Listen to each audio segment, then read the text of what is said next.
What is your very best intention for this new and coming year? I want to offer you an option. I offer you a walk with God. Think about this, friends.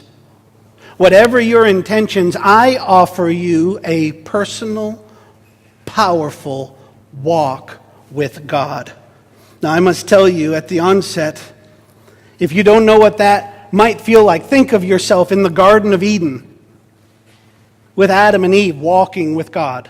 Think of yourself perhaps like Enoch, where the Bible tells us he walked with God. Think of yourself like one of the apostles who literally for years walked with God. I offer you such an experience. I offer you such an experience as this year we embrace God's call to walk through the Gospel of John in 2014. Here's the structure of our series. We'll do 52 weeks of walking systematically, verse by verse, exegetically through the Gospel of John.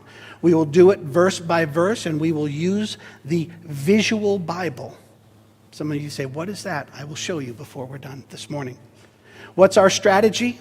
We are going to teach and preach God's Word, and together we will experience it, we will engage it, we will explain it, and we will apply it. And collectively, we will be in the process of making disciples who make disciples who make disciples as the church, being the church, as ecclesia in koinonia. And my prayer is before we're done this morning that you'll have some tools to better understand where we're going, and some tools, some foundations upon which you can build as God pours His truth and love into you. Let me just share from John MacArthur, again, drawing the distinction and what is unique about John's gospel. Some of you may be surprised to hear what is the truth. I quote, "Unlike the synoptics, John contains no narrative parables, no end times discourses, no accounts of Jesus exorcising demons or healing lepers, no list of the 12 apostles, no formal institution of the Lord's Supper. John also does not record Jesus' birth, baptism, transfiguration, temptation, agony in Gethsemane, or his ascension. On the other hand, John does include a large amount of material, more than 90% of its gospel content, that is not found in the other synoptic gospels, such as, I'll give you 10.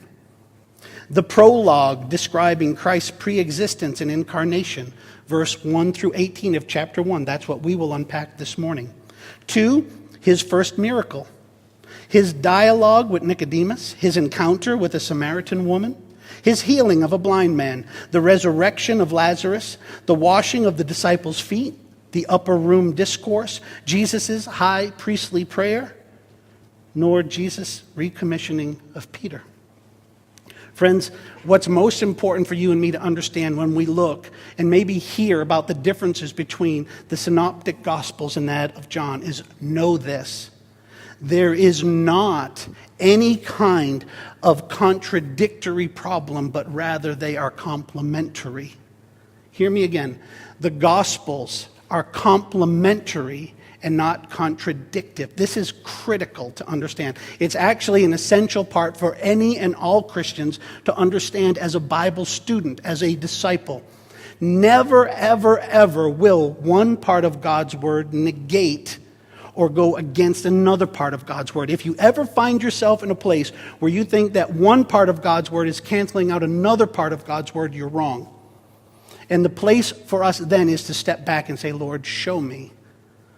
Help me. And we press into our interpretation and into our study because God's Word will never contradict itself. Don't ever stand on one side of God's Word and attack another. Always find the place where they are complementary. Now, let me show you in a picture the Gospel of John. On one side of the 8.5 by 11 sheet is this diagram that gives you an overview and a picture of the Gospel of John. On the other side will be every single sermon for 2014 in its biblical text. So you will know every week where we are going. Say, Pastor Jeff, why do you do that? Because, friends, I no longer want you to come here and be surprised. I want you to be studying with me before you come. And every Sunday, we will come together and we will unpack God's Word. And then as the week unfolds and you go into your life groups, and as we, like iron sharpening iron, we help one another, we will actually go through it then for a third time. You see, I pray that you will have studied before you come on Sunday. We will study and unpack God's Word together on Sunday, and then you'll go into your life groups. We will go into our life groups, and we will unpack yet again for the third time God's Word. Friends, know this. Soil that is worked well produces much. I want you to think about it. The soil that is cultivated and well prepared and well taken care of produces the greatest harvest.